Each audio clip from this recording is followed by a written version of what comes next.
to introduce Subhojit Bakshi, who is from Project Bala, very enthusiastic learner, a person who comes with a lot of different background. When I first heard about Subhojit, he comes from a background that I come from. So I was very interested to understand how, as an experienced researcher with a demonstrated history of kind of different work, came into this. So it's my pleasure to introduce Shubho, that he is an experienced researcher who have the history with working with non-profit organization and management industry.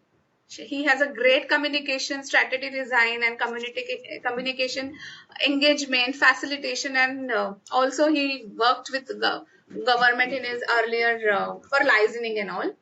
But personally, he has also trained himself to be an inclusive, empathetic, and non-violent in his thinking, which is a great thing that we have to do. Behavior and action, along with the respect for its environment and sustainability.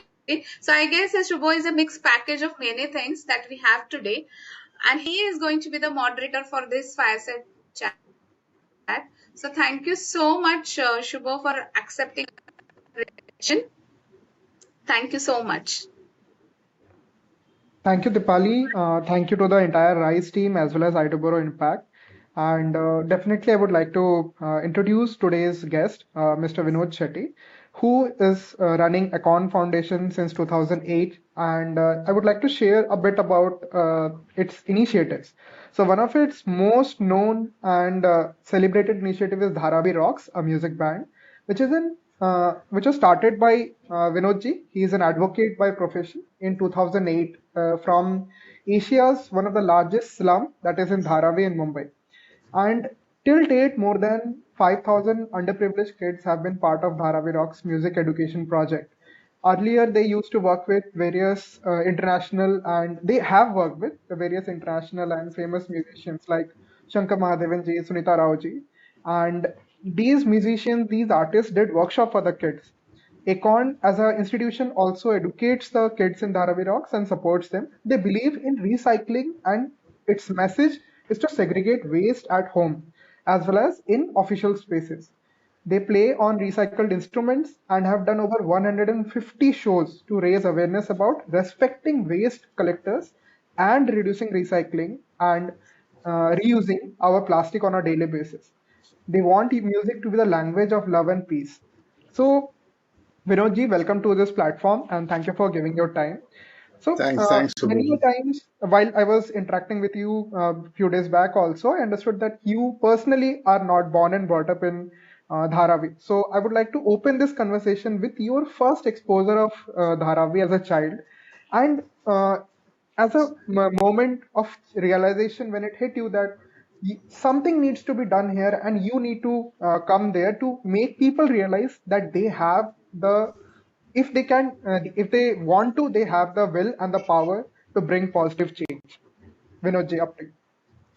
Subhojit, thanks for inviting me, and all the RISE team and Dipali and all of you all who have worked so hard to have this show going on, and all the viewers and listeners, a big welcome to this show.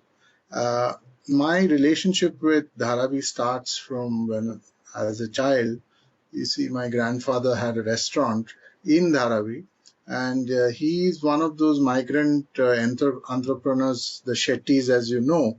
They came to Bombay, to start restaurants. They were basically from agrarian society, but because when the farming kind of collapsed in Mangalore, they moved to other parts of the country to build restaurants and other businesses. So my grandfather came to Bombay in the early, just before independence itself.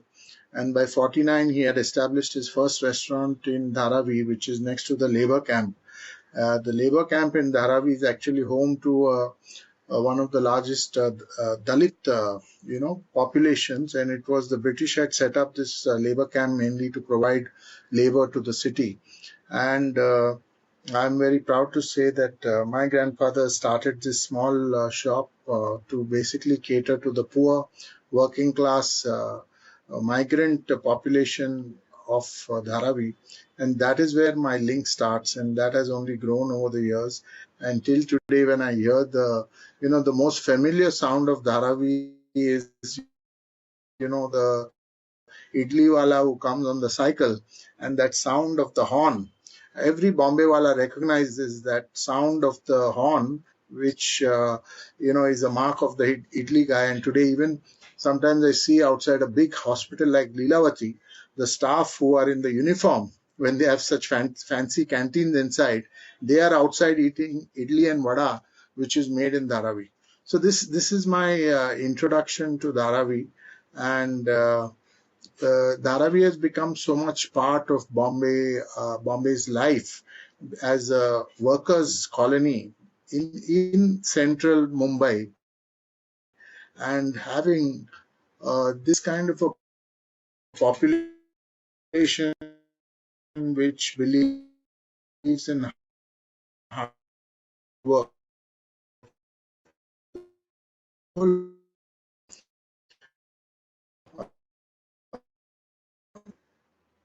So if you look at Dharavi, there are migrant workers from Tamil Nadu, Gujarat, UP, Bihar, all over the country. Different parts of Gujarat, UP, communities live there and celebrate life together, but mainly work very hard.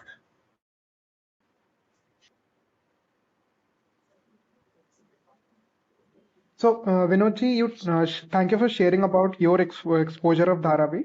But I would also like you to share about your moment of realization when you decided to, in 2008, start ACORN Foundation and start working in Dharavi, specifically on the issue of waste recycling, while making the community a part of the harbingers of change. So, how did that happen? And with that, you can also add how did you find Lakshmi? Because, like you said, it's 10 to 12 lakh people. At that point of time, still there were 7 to 8 lakh people in 2008. Among them, 25 plus languages. Finding one person and bringing a community of people from different languages, different cultures, different regions together for a common cause. It's not an easy task. So, how did that come to be? So I would say it was a series of events. Sometimes, in life you're destined to do some activity, and it all started from the plastic waste which was being collected on the beaches of Chimbai. I live near Chimbai Gao, which is actually between Carter Road and Bandstand in Bandra West. And Chimbai village is actually a fishing village, and because it is a fishing village, it was the most neglected area, because Bandstand is very hip and very popular, and one of the most expensive real estates in the world today. So is Carter Road, but its poor sister, that is Chimbai Gao, was never looked at, because the beach of Chimbai was actually under 10 feet of water. I might not say a beach, and it was just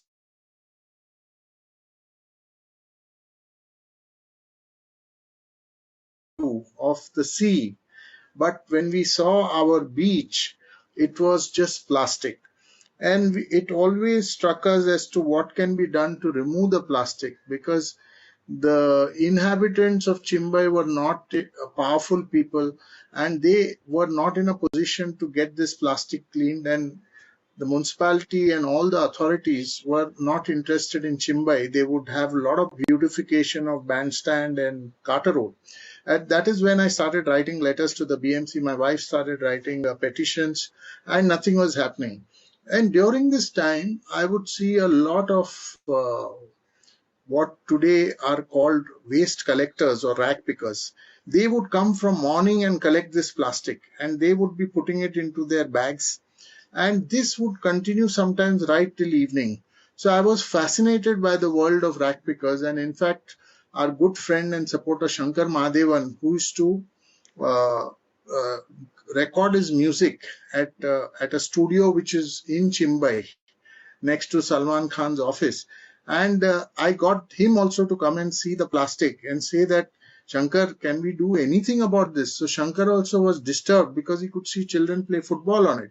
And that is when, in fact, our first film, a small promo which we did for ACORN Foundation has been done by Shankar Mahadevan walking on that plastic and telling Mumbai that can't we remove this plastic, and then look at the world of rag pickers and see how they're collecting plastic without anybody paying them or anything, and they are the people who are cleaning up our entire city. So this was the beginning of ACORN Foundation. And then as a lawyer, I am a labor lawyer working in the courts of Mumbai and the High Court and the Industrial Courts Labor. Vinod ji has started ACORN Foundation, and there is an amazing music band that he works with and which has done more than 150 shows. I would request the RISE team to share a video about that entire initiative.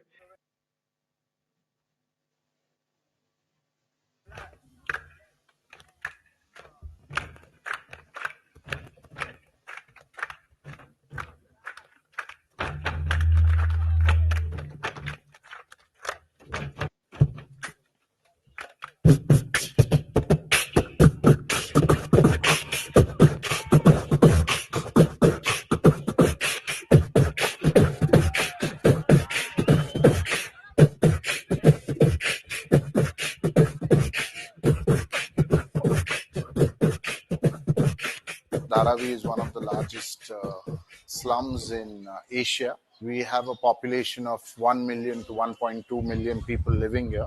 I think Dharavi is one of the spaces which have the highest density of human beings. And then, through our research, we found out that Dharavi was one of the largest hubs of recycling. And then there were children involved in this industry.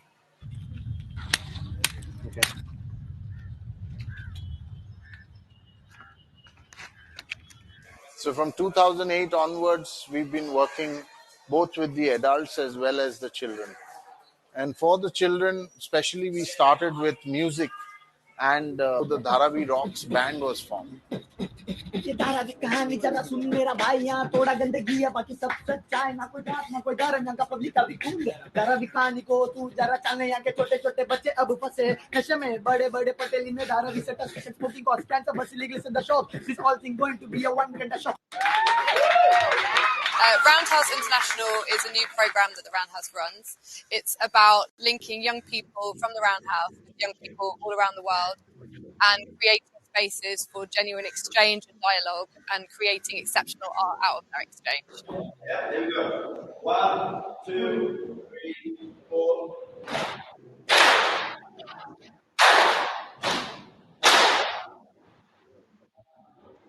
I'm on this project via Kinetic Blocko, trying look at coming out to India to work with the young people from the Dharavi slums and kind of give them a new skill set or just give them something different that they might not have experienced before.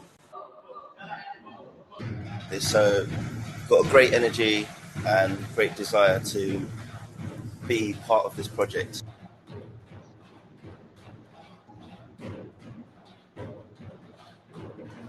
The young people I'm working with here are amazing. We're so far away of the roots of all these of hip hop and of these dance forms. Yet at the same time, it's so close to the ethos and the energy and the root of what it is.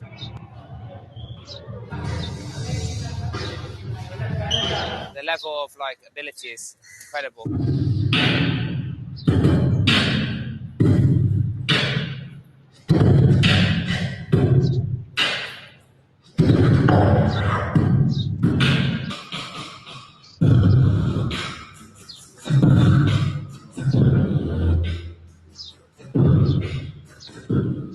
For somewhere that hasn't had a lot of people coming in sharing these skills, the level's so high, it's amazing.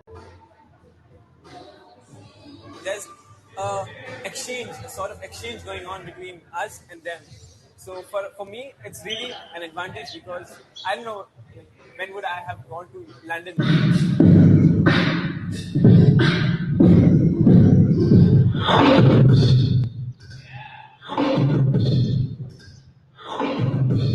So none of these kids here from the workshop ever go back to their houses feeling depressed. It's always a new day. It's always, they're excited in the food they have. They are excited with every move they are learning. I am completely in love with every single young person that I've met so far, particularly with my group of beatboxers. They really care about each other, and about me as well. And it just kind of feels like it just feels really nice. They're getting something out of it. I'm getting something out of it. It's great. You can see now actually individual styles coming through, and I can see the cooking pot start to simmer. It's my first project around UK, and I'm very excited for it. Same thing.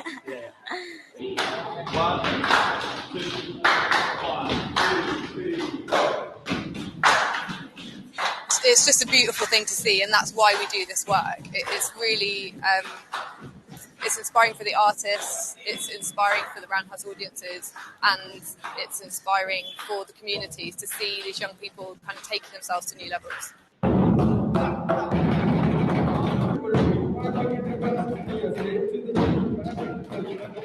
This mission is not about creating stars and superstars and the best musicians in the world. This is simply about making Dharavi a better place to live. This is simply about human beings. The idea is very much about opening them to collaboration and to the value of collaboration and to the value of using art to make change in their communities. Young people recognise how much respect they're getting from the artists and how open the artists are to their ideas, which just basically means we get much better art.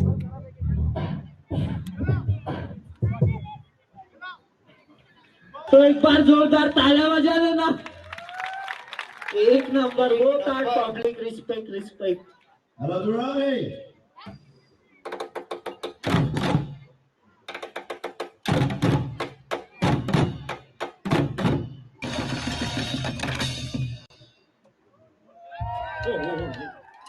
Standing on stage and singing or making music for a large crowd which appreciates also increases their self-esteem. It makes them feel wanted. I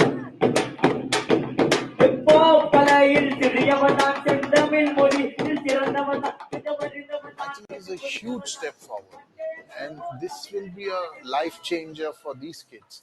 Fingers crossed. I'd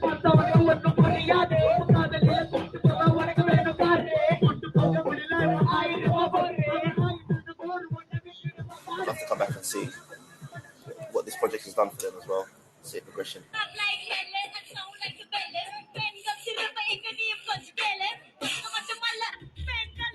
I've just fallen in love. It's love.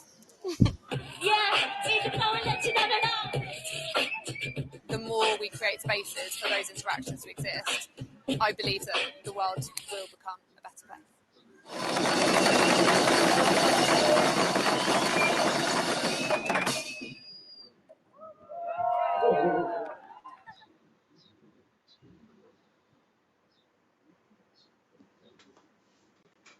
So that's amazing. So this whole journey with Roundhouse, taking the kids to London, it's all part of Dharavi Rock's journey. And as I see this, it's amazing where we have walked and what is possible to do with kids from Dharavi.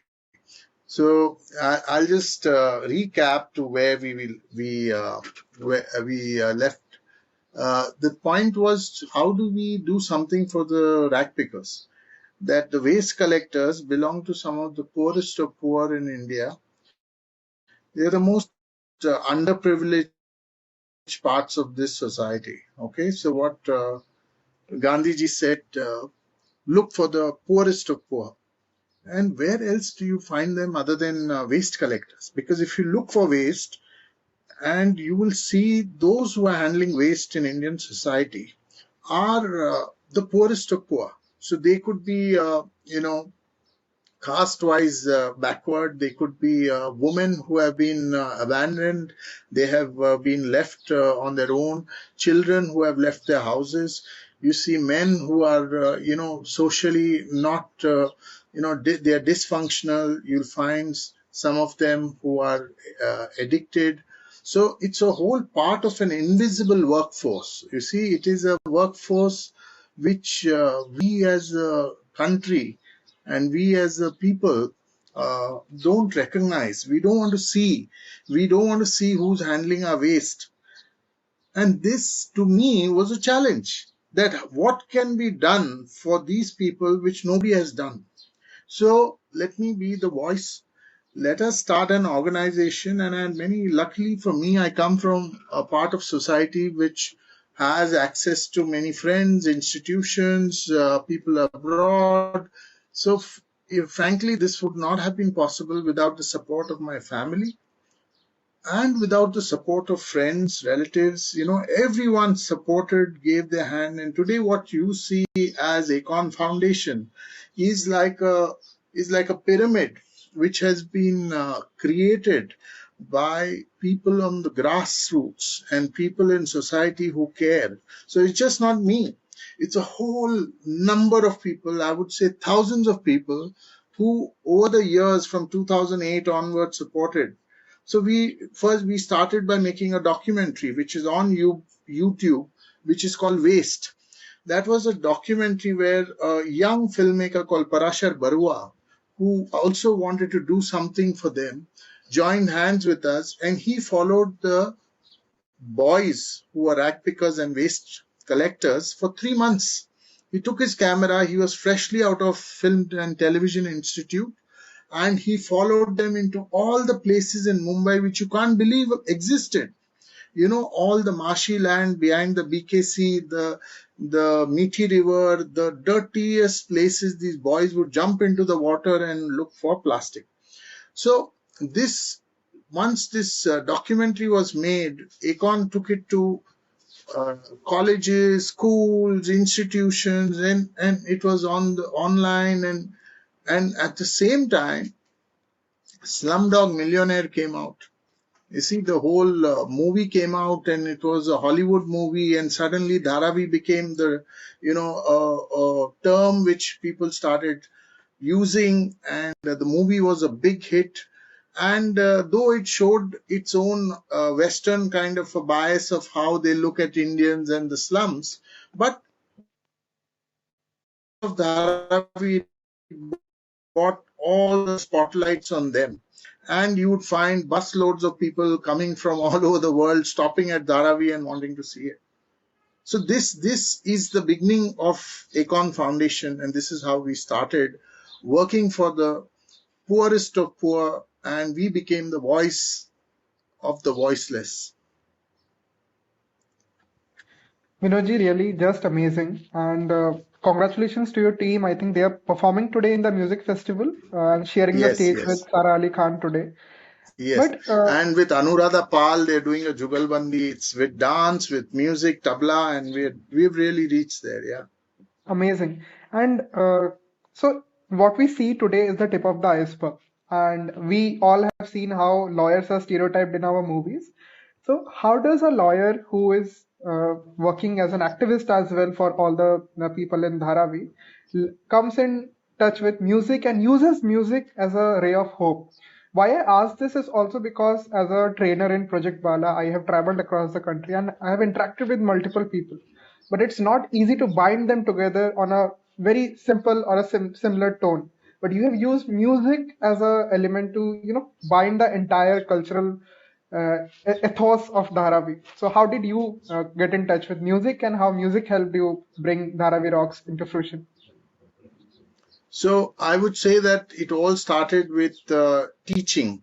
So when you teach children, and especially children who had no connection with real teaching, they were either in municipal schools, they were in on the streets, and you use every technique, every instrument to teach them. How do you reach that mind of a child who has been traumatized, that poverty they live in? We need to go through all those filters, all that the kind of wall they've built around themselves. The children have already been on the streets, and they see every adult as only shouting at them. So we thought that music could be something special, and let's see how the children respond to music. And as I said before, I had friends, and I had friends who are from the Blue Frog, was a jazz club that time, and they would have a lot of musicians visiting Mumbai who would come to do their music for one day, and 2 days they would be resting or just, musicians can be in their own world, so they just rest. They don't do anything else. So we thought, and my friends were there. Emma, who was a manager there, she's a French woman. And then we had Mahesh Mathai and Srila. All these were the owners of Blue Frog, and with Sunita Rao, the pop singer, the diva, and the Pari woman, we all put our minds together, and from the suggestions of all our friends, as I said, Dharavi Rocks was born. And the idea was, if these musicians who are visiting Mumbai can do workshops with the children, and it would be a win-win situation where the children would be responding to the music from all over the world, and for the musicians, working with children would also be therapy for them, because you can't believe some of the alienation and some of the problems that musicians and artists have, in this kind of life, which is, so we started doing these workshops with the kids, and as that developed, the children also started playing music, and from that was born Dharavi Rocks, and they started playing on plastic instruments, which are already recycled drums. These are available in Dharavi, and we thought that the plastic drum, especially the blue one, is a symbol of Mumbai, because 50% of Mumbai lives in slums. Okay, so if 50% of Mumbai lives in slum, every slum dweller or a chawl dweller knows that water is kept in that blue trunk. This blue drum is where the water is collected every day, and that is outside every house. So in every house in Dharavi, you will find one drum outside. So these drums are coming from China, they're coming from all over, and they're bringing products, and they wash these drums and they reuse it. So the symbol of recycling, we said, let us make this into a music instrument and let's do music. And that is where Dharavi Rocks was born. And we saw this change in the children, and the children responded beautifully. And as the documentary also shows by Roundhouse, that music as a language of love is very soothing. And for that moment, the child forgets. It forgets what poverty is, what life is, forgets hunger, forgets all the trauma, all the violence in the world, and they are ready to flow with the music and become one with the world. That is the language and the power of music. And I completely resonate with what you shared because irrespective of language, music combines like it brings people together. You don't need to understand the music even. And when the video was being played, I did not understand much of the lyrics, but I was just humming to the vibe of it. And definitely in a place like Dharavi, where so many people are living together, it's amazing that you have found that one key that can bring people together. And this also brings me to my next question, which was like you were sharing about Slumdog Millionaire, we are working in the menstrual hygiene space, and Padman came in 2018 and it changed the entire conversation around menstrual hygiene. But we have been working on it before that. There are multiple organizations working before that, but we saw a lot of influx of funds as well as efforts as well as thought into this particular topic. So how have you seen, because you have worked as a lawyer before starting ACORN Foundation for almost 2.5 decades, and you have worked as an activist as well. And when you started, the year that you started ACORN, Slumdog had come. So what has been your perspective as an observer of Dharavi for these last 2-3 decades? How has Dharavi evolved over the years? Dharavi is, the population of Dharavi is 1 million, and it is spread over 600 acres on a 2 square kilometer land mass.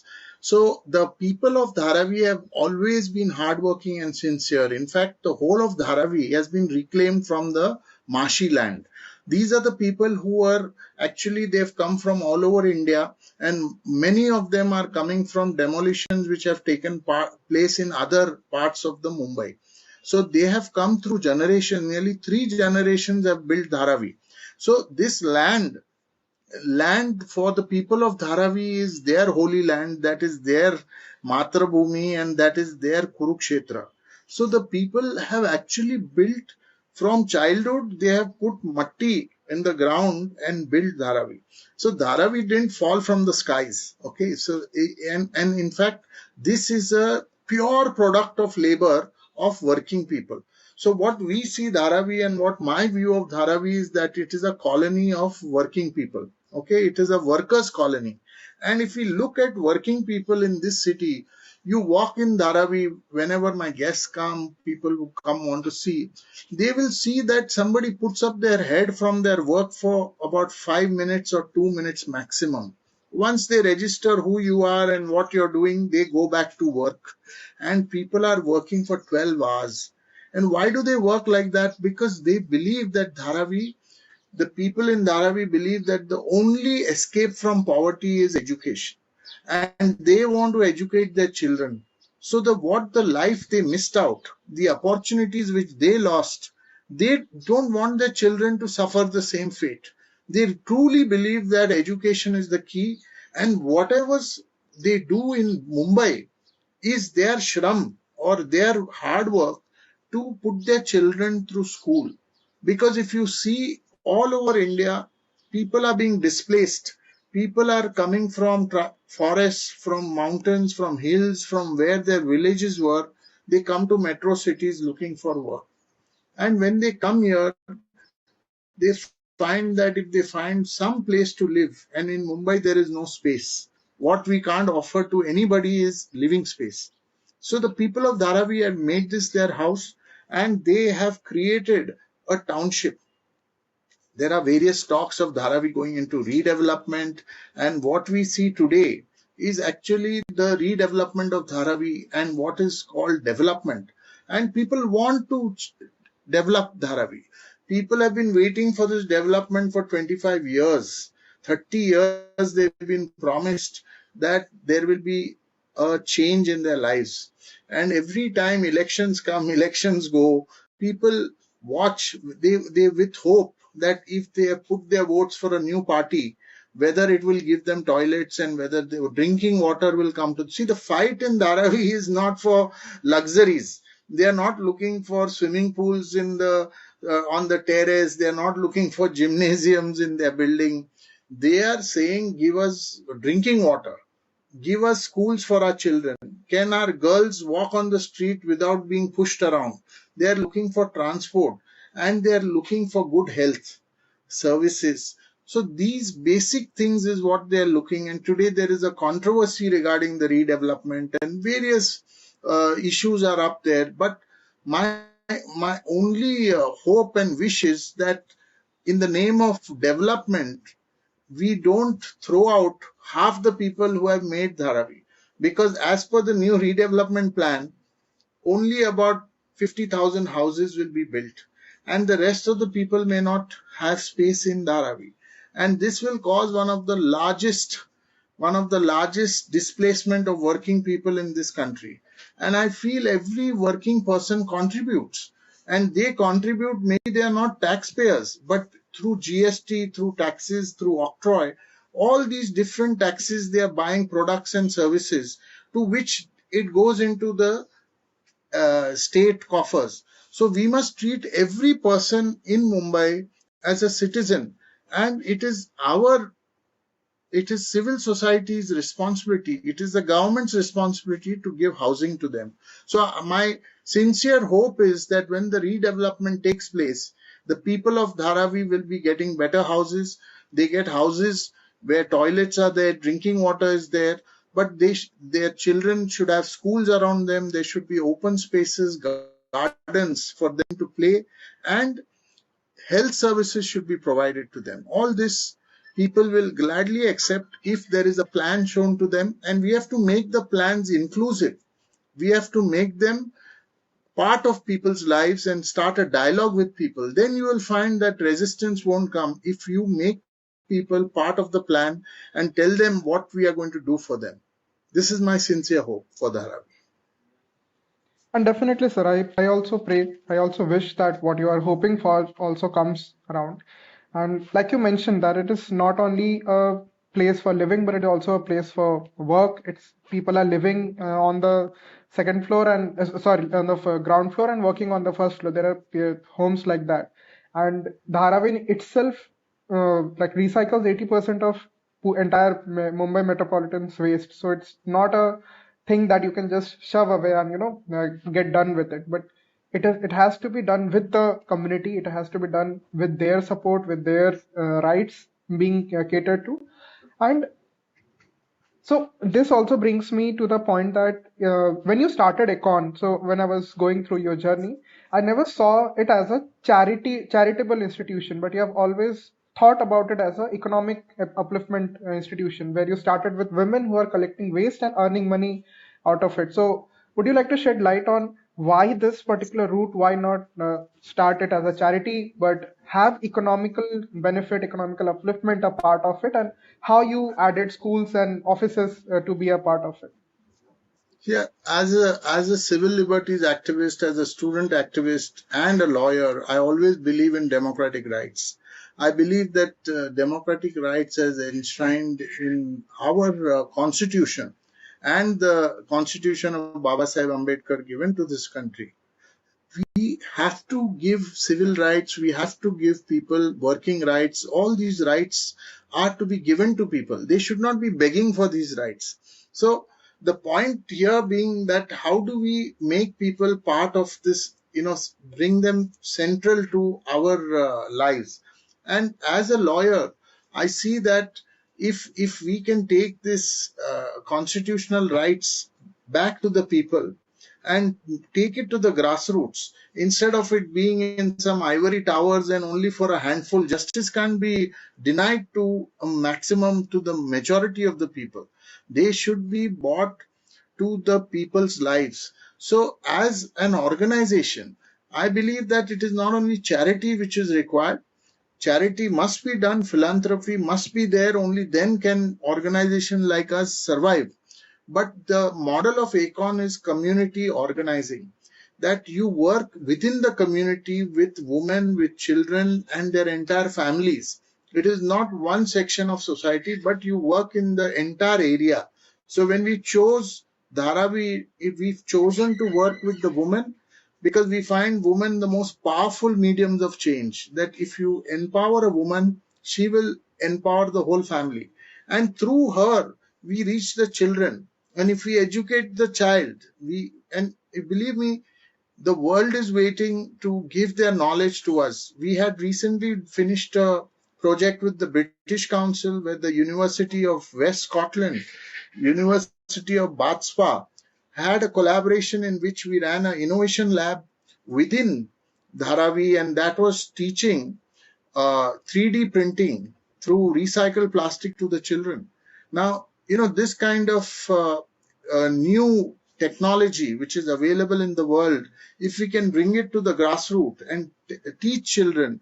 We have art classes which are done by some of the best artists in the country. So they teach the children how participatory art can be, how it can be connected to research, how it can be connected to their lives, and how art can actually reflect reality instead of it being put into art galleries and being paid millions and crores of rupees. Art has to be part of people's lives. So the poor also have a contribution. Art is not just for the rich. Art has to come from the heart, and it can be part of tribal art. It is part of our oral history. So all this is part of our lives. So these are the ways of how to build an organization. So ACORN believes in the ACORN International's policies. It believes in their philosophy that it is not only charity that you do, but you empower people, educate people, make them aware of their rights, and try and become part of their families. Take these rights to their houses and work with the underserved and the underprivileged. These communities need support. So we have also partnered with Society for Service to Voluntary Agencies, which was actually an organization started by my father-in-law, Mr. V. Srinivasan, who's no longer there. He's an IS officer. And we had the Anogols, we had people, Maxey Award winners on the board of that. And I also work with Seeds of Peace, which is a global organization which works with children and of conflict zones. And every year we have a camp in Maine, near Boston, where children from the Middle East, Palestinians, Israelis, Pakistanis, Indians are able to sit. 9th standard kids sit and discuss politics. So all these organizations. And finally, I work with the Working People's Coalition, WPC, which works for informal workers, workers who are not represented, workers who are not part of central unions. These are rag pickers, construction workers, agrarian workers, your app-based workers. So I'm saying rights, the whole dialogue is right-based. Let's take these rights to the people and empower them. That is what I believe in.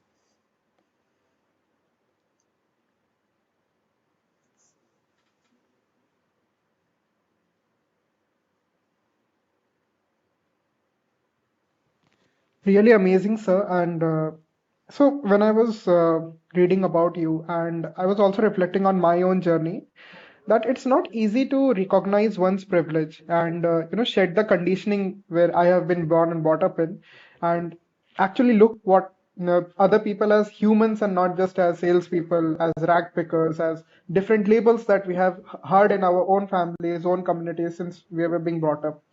But when I saw that when you started working with big schools, Dhirubhai International, Oberoi schools, and over the time, their children are now coming to Dharavi. The students are coming to Dharavi and participating.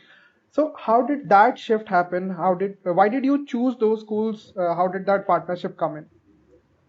So, one of the unique things that ACORN Foundation taught me, and also I implement, is that don't get closeted, don't get put into don't glamorize poverty, and don't make people believe that being poor is nice. No, it's not nice. You need to come out of the circle of poverty.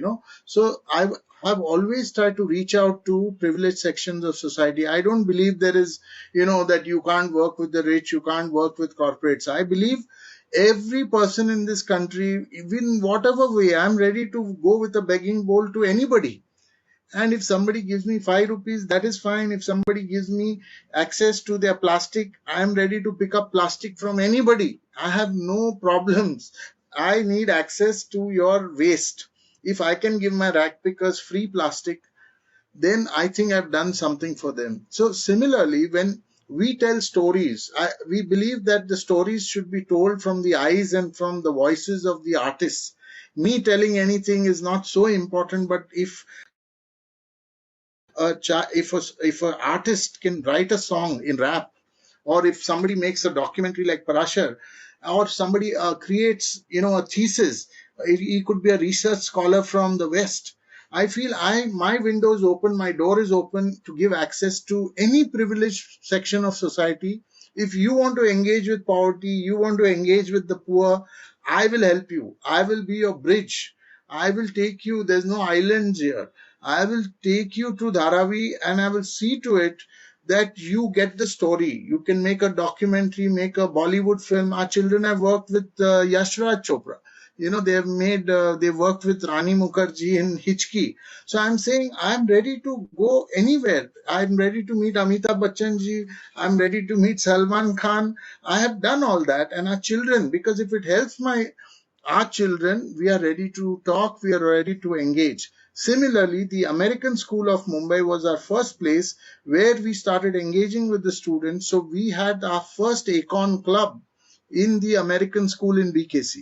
So now we are part of the syllabus, and it is so beautiful that all the students from the 9th standard and from the primary 3rd standard are taught about how waste is collected. They are waste movies shown to them, and I get an opportunity to talk to these students, and we have CSR projects with the school where the students come to Dharavi and they engage with our kids, and our kids every week go to the American school where the students teach the children and also teach them sports. Now tell me, this kind of exchange, where does it exist?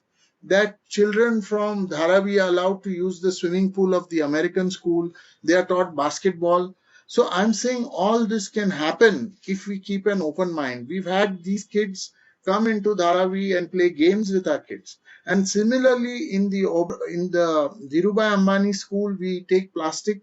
We also have our CSR activities with the Dhirubhai Ambani school. We have it with the Oberoi International.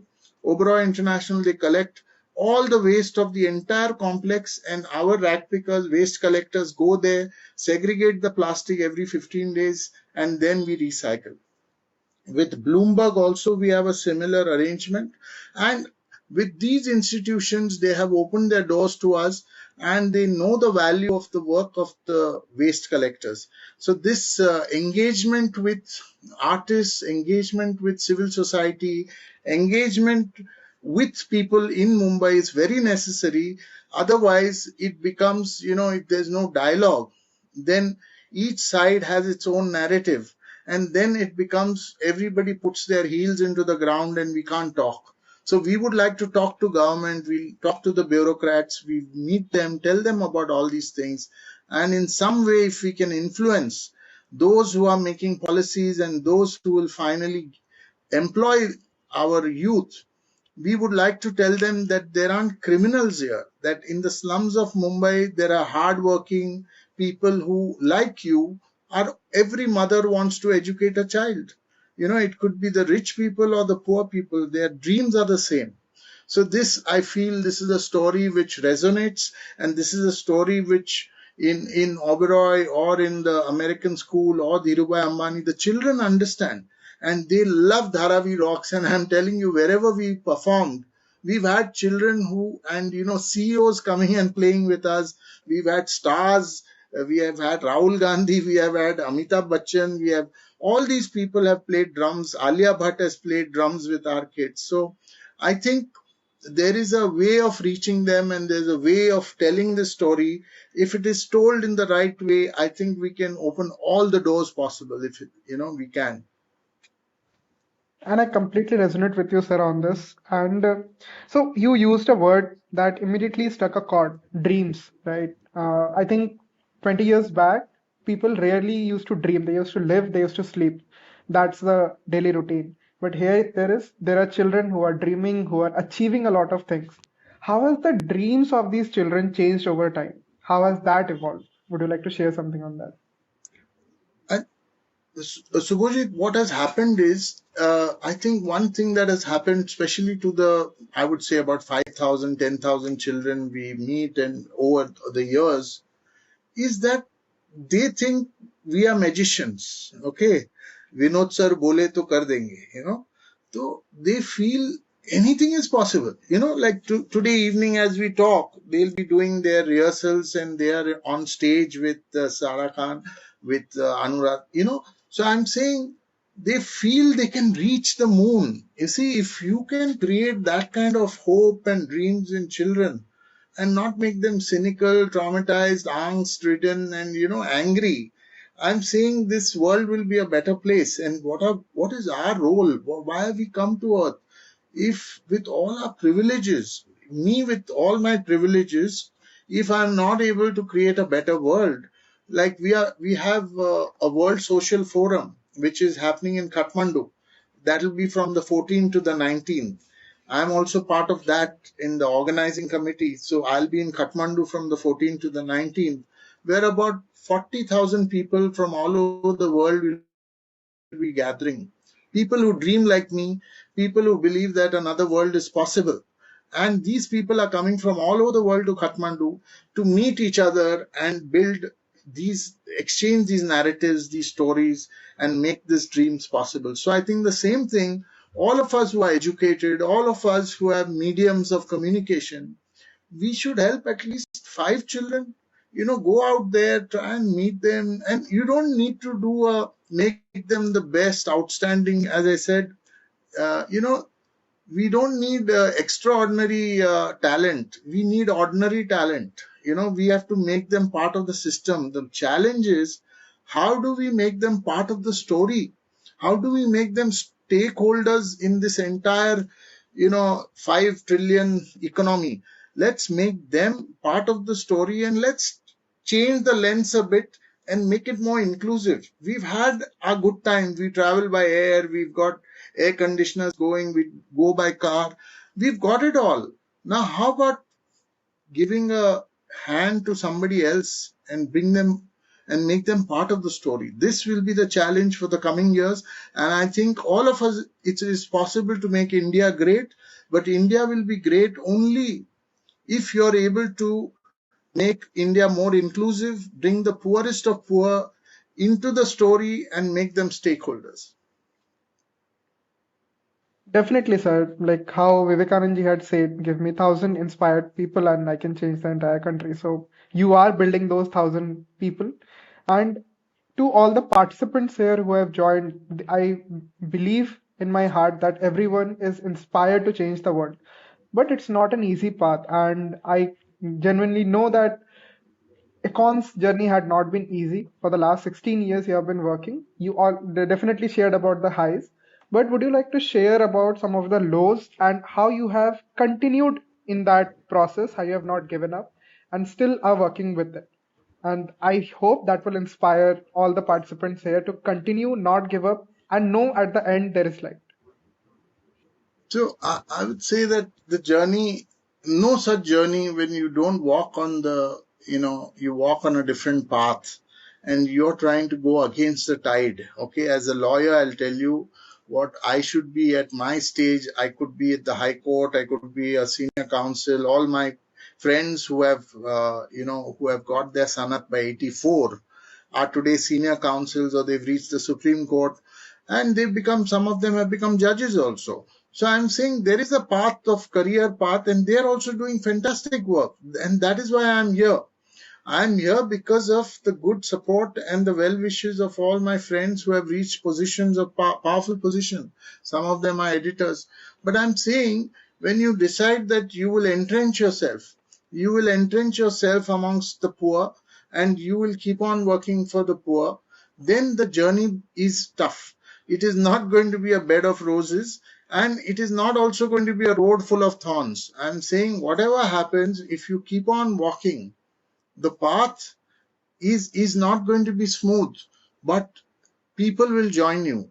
आप चलते रहिए, कारवां तो बनते जाएगा. The more you walk, the more you do things, people will come and join you. And I think it is a myth that nothing is possible. A lot of my friends get cynical. They say, यार इधर तो कुछ नहीं होगा, इतना corruption है, ये लोगों कोई नहीं, तुम्हारे पीछे कुछ भी बोलते रहेंगे. That is not the idea. आपको जो करना है, whatever you want to do, what you want to achieve, nobody can stop you from doing. When we started ACORN, I first went like a true, the stories which I had heard that let's work with the government, So my first thing was to go to the municipal corporation, go and meet the assistant municipal commissioners and show them a plan. I had made a plan of a pilot, recycling unit. I got my brother to design, who's an architect.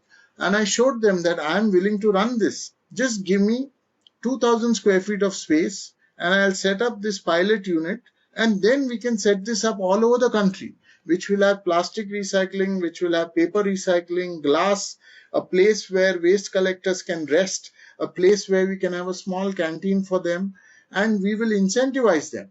If this kind of a center is put up all over the country, your issue of going to the landfill will end. They will see to it that they will work with you. All you have to do is take care of them. You can have a small first aid place, so that whatever you can take care of their health also. So I was promised a place in Dharavi, just cutting to the chase. I was promised a place in Dharavi and some very top official said, this is Vinod Shetty, advocate who wants to do this, very good. Show them a place in Dharavi. So then I came to the ward level and the officer who was from that, who was supposed to show me, he took me around for 4-5 days. He showed me, ye jagah acha hai, wo jagah acha hai. And I am a beggar. I said, ye bhi acha hai, wo bhi acha hai, ek jagah to de do yaar.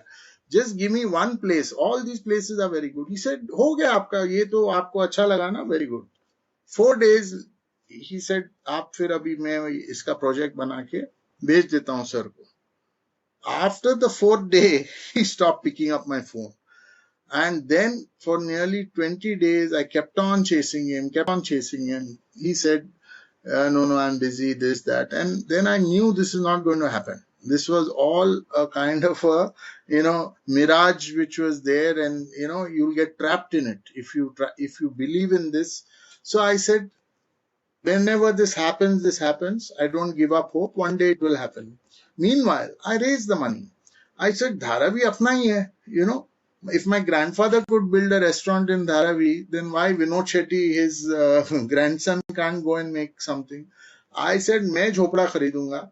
I will take a hut from my money and I will put up the center. And that's what we did. Bang on the pipeline, right where Slumdog Millionaire was shot. The pipeline where the shot of the girl running, the children running, exactly on the bridge on top, we put our first office. And that location became like a hit. And because of that location, in fact, foreigners started coming and stopping their Volvo buses there and taking photographs of the pipeline. All over the world, we made that pipeline famous. And that is where I met Lakshmi. You had asked me about Lakshmi. So the story now goes, Lakshmi was working below the bridge. Okay, so below that bridge on the Methi River was a community of recyclers. Amongst them was Lakshmi Kamble, single mother with 2 daughters, and her daughter would also be sitting there and studying there, and they didn't have a pakka. They had just a jhopda, like a gunny cloth, and they used to get plastic and they would separate the metal and the plastic. That is where I met Lakshmi. Through Lakshmi, we shot waste and we met all the recyclers there. And then my life changed. I used to spend 3 hours sitting with Lakshmi while she worked, understanding. And her mother, Lakshmi's mother, again is a recycler who has been doing this work for more than 40 years. She would tell Lakshmi, ये आदमी कौन है? ये कुछ नहीं करने वाला है. Okay. She would fire Lakshmi and tell her, this man is a useless fellow. He may be, coming and just sitting here and doing time pass. Your life is not going to change. You keep on working. Okay. You keep on working, then your life will change. But falling into the trap of this guy, nothing is going to happen. So that is where I met Lakshmi. And today, from 2008 to 2024, Lakshmi continues to be the head of our field projects. Her daughter got educated through ACORN. She is doing a master's now, and through Nirmala Niketan, she's done her BA, and now she's planning to do a MA, and she wants to do a doctorate also. So this, we can change people's lives, is what I was continuing to say. So Lakshmi is part, and most of our staff are all women who come from Dharavi. We have a policy of engaging most people from Dharavi because they are the stakeholders and they are the ones who understand what children want, and it is their organization. Unless you give ownership to people of their lives, of their organization, the institutions can't run unless you share it with the people for whom you're going to build it for. Really amazing, Vinodji. And it is actually important to transfer ownership because it's not about Vinodji running ACORN, but ACORN and the ethos of recycling and people like Lakshmi coming out and running institutions like this in future. Thank you so much, Vinodji. Thank you so much, Rise and Impact team. And thank you so much for welcoming us. Thank you so much for giving this platform. I hope and I wish a lot of goodwill to Econ Foundation and the work that you're doing. I hope very soon we will see the 1,000th show that your team, the Dharavi Rocks, would be doing. Congratulations on your work. Congratulations on your efforts. Thank you, sir. Thank you, Subhojit. Thank you very much, and all of the entire RISE team for giving me an opportunity to speak on this, on your this fantastic fireside chat which you have done. And anytime you reach out to me, and please share my details with your viewers so that if they want to reach out, and we will continue to work. And I promise you, Subhojit, we'll do our 1,000 show, and why not do it on your web, on your channel someday. Okay, thank you very much. Thank you, sir. Pavni, up to you. Yes, thank you so much, Subhajit and Vinod sir. It was really a wonderful conversation that we all were listening to. Very, very inspiring story. So, thank you once again for taking out the time and being here on our summit and taking this session. And we'll definitely share your details with our audience for sure. Thank you, Avni. Thank you very much.